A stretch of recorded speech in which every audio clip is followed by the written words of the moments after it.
Big Lottery Fund is all about helping communities most in need, and in Wales it awards £100,000 a day to do just that.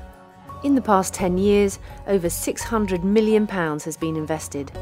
And here are just some of the lives that this money has touched. Walked through the door, the feeling of warmth was amazing, absolutely amazing. Talking about things is so much better than just mulling over it. It gives you a new life because somebody bothers about you. When Ivy's husband died, she had to move house.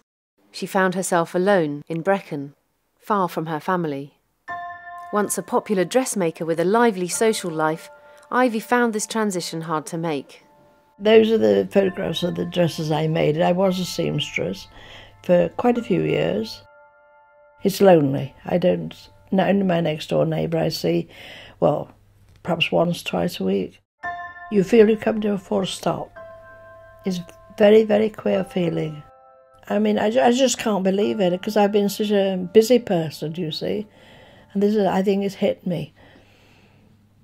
Ivy found help through Contact the Elderly, which organises free monthly tea parties for older people in the homes of volunteers across Wales. It just gave me something to look forward to. We sit and have a natter about everything and nothing, you know, or talk, and then we have tea, have a beautiful tea. I made a lot of friends, and I look forward to my days out.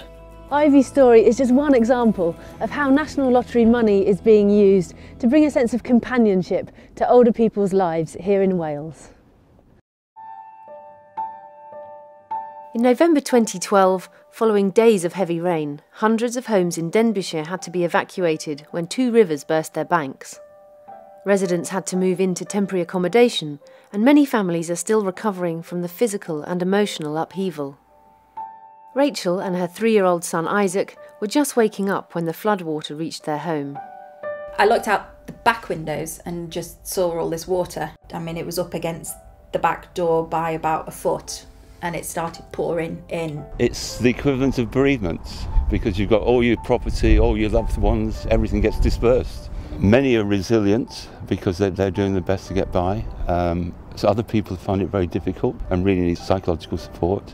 And other people may well, not now, but in the future, have conditions which might require secondary services. In November, I was looking after one child as a childminder. I could only work from this property, so because we couldn't live in this property, I had to stop working completely.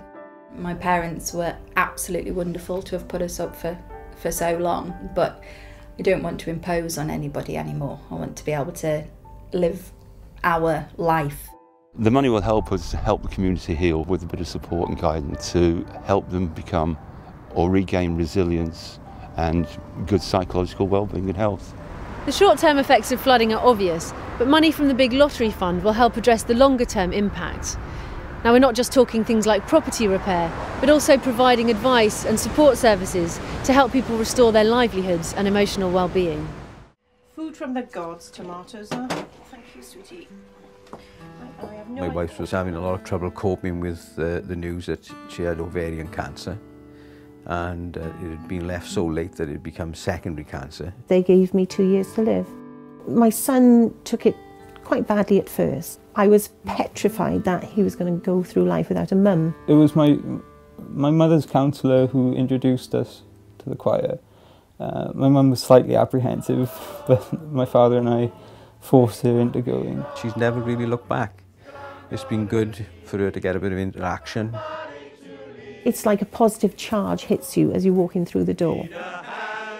It's not just the singing, but it's the coming together of people, you know, enjoying one another's company, sharing one another's experiences. The choir is excellent, really. It really has a positive effect on all of us, I think. It's just really nice to have something to do together still. 10 of us received nearly £1 million to roll out choirs for cancer patients across Wales. But behind headline figures are stories like Angela's, which really get to the heart of the difference that funding makes. It's giving community projects something to sing about. The Big Lottery Fund has supported thousands of projects in Wales, creating inspiring stories just like these. And with most people living within a few miles of a lottery-funded project, you can be sure this difference is being felt right now on your doorstep. Tell us what you think about the Big Lottery Fund's work in Wales by taking part in 100 Big Voices.